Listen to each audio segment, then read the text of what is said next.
अस्सलामुअलैकुम वरहमतुल्लाह। आज class 6 math का लेक्चर नंबर 15 है और हम आज न्यू चैप्टर पढ़ेंगे। न्यू चैप्टर जो है हमारा चैप्टर नंबर 5 है, रेशो एंड प्रोपोर्शन। पिछले एक्सरसाइज में जो क्वेश्चन छोड़वा दिए हैं, तकरीबन 8 तक क्वेश्चन हो गए थे, बाकी क्वेश्चन अभी नहीं करेंगे। जो आज हमारा पहला टॉपिक है वो है रेशो। अब रेशो कैसे जो है वो फाइंड करते हैं, या रेशो क्या चीज़ होती है। कहते हैं comparison of two similar quantity is called ratio. दो सिमिलर क्वांटिटीज़ का आपस में कंपैरिजन करवाना, मुकाबला करवाना जो है वो हमारे पास क्या कहलाता है, रेशो कहलाता है।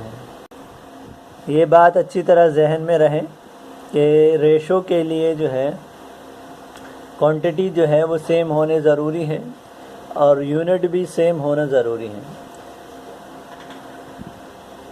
तो एक तो चीज़ जो है वो सेम होनी ज़रूरी है, दूसरा उसकी क्वांटिटी जो है वो भी सेम होना ज़रूरी है। फॉर एग्ज़ाम्पल जो है, अगर हम किसी की एज का जो है दूसरे से कंपैरिजन करते हैं कि फॉर एग्ज़ाम्पल एक स्टूडेंट जो है वो हमारे पास 16 ईयर्स का है, तो दूसरे के भी ईयर्स जो है वो भी काउंट होंगे और एज से ही करेंगे। अब फॉर एग्ज़ाम्पल एक के जो है हम जो है 16 ईयर्स लेते हैं और दूसरे की मंथ्स में काउंट करेंगे, तो ये जो है कंपैरिजन नहीं होगा। सेम, एक तो सिमिलर चीज़ होनी चाहिए, दोनों का एज ही होना चाहिए, दूसरा जो है इसका यूनिट भी सेम होना चाहिए। अगर एक का ईयर में है तो दूसरे का भी ईयर में ही काउंट करेंगे। अगर मिसाल के तौर पे एक का ईयर में करेंगे और दूसरे का मंथ में करेंगे तो ये कंपैरिजन सही नहीं हो। या फॉर एग्ज़ाम्पल जो है हमारे पास कोई चीज़ है जिसका हम वज़न करते हैं किलोग्राम में, और वो जो है मिसाल के तौर पे हमारे पास 5 किलो है, और दूसरी जो चीज़ है उसका भी हम केजी में ही करेंगे वज़न।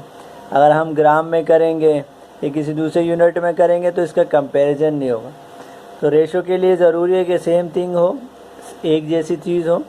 दूसरा ये है कि उसकी क्वांटिटी जो है वो भी सेम हो।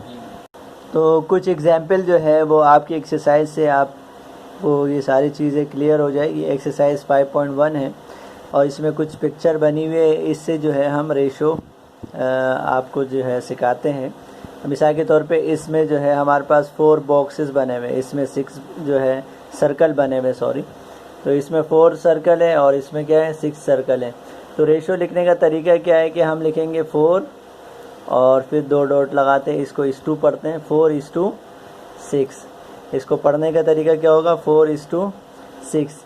अच्छा, अगर जो है हमें ऐसा लगता है कि दोनों एक ही टेबल में से डिवाइड हो सकते हैं, किसी एक के टेबल में आते हैं, तो इसको हम कैंसिल कर देंगे। मिसाल के तौर पे 2 के टेबल में 4 भी आता है, 6 भी आता है, तो 2 4 और 2 3 6। तो इसका जो आंसर आएगा वो आएगा 2:3। ये इसका रेशो होगा कि इसके 2 और इसके जो है वो 3 के बराबर होंगे। तो ये रेशो कहलाता है। और मिसाल के तौर पे ये हमारे पास है, तो इसको लिखने का तरीका क्या होगा, 3, इसमें वो कितने 3 और इसके कितने 4, तो 3:4। इस तरह ये बाकी जो है ये आप ख़ुद करें, अपने बुक में से जितनी बॉक्सेस बने हुए हैं उसका लिखें। और ये बॉक्सेस जो है पहले मिसाल के तौर पे हम इसका लिखेंगे, तो इधर कितने हमारे पास 8 जो है ना ये सिंबल बने हुए हैं, और इधर कितने हमारे पास 6, तो 8:6। फिर जो कैंसिल हो सकता है उसको कैंसिल करेंगे। इसी तरह अगर हम इन क्वेश्चन को देखें, what is the ratio of 16 banana to 2 dozen bananas. अगर हम इसका रेशो मालूम करें, ये आपको कॉपी में करना है, मैं सिर्फ आपको जो है दिखा रहा हूँ कि इसमें कैसे आप सॉल्व करेंगे। लिखा है 16 बनानास, तो 16:2, फिर लिखा हुआ है 2 दर्जन। 2 दर्जन कितने होते हैं, इसमें कितने बनाना आते हैं 24। फिर इसको अगर हम कैंसिल करें तो ये 2 के टेबल से भी हो सकता है, 4 से भी हो सकता है, और हमारे पास 8 से भी हो सकता है। तो जो बड़ा नंबर हो उससे ही डायरेक्ट आप कैंसिल कर दें। 8 2 16, 8 3 23, तो इसका जो रेशो बनेगा वो बनेगा 2:3, ये आंसर हो जाएगा। इसी तरह बाकी जो है आपने इसी तरह इसके क्वेश्चन सॉल्व करने हैं। तो ये आपका होमवर्क है, कोई एक्सरसाइज 5.1 क्वेश्चन नंबर 1 से लेकर आपने क्वेश्चन नंबर 8 तक जो है ये आपको करने हैं और बिल्कुल सिंपल है। फ़ी अमानिल्लाह, अस्सलामु अलैकुम।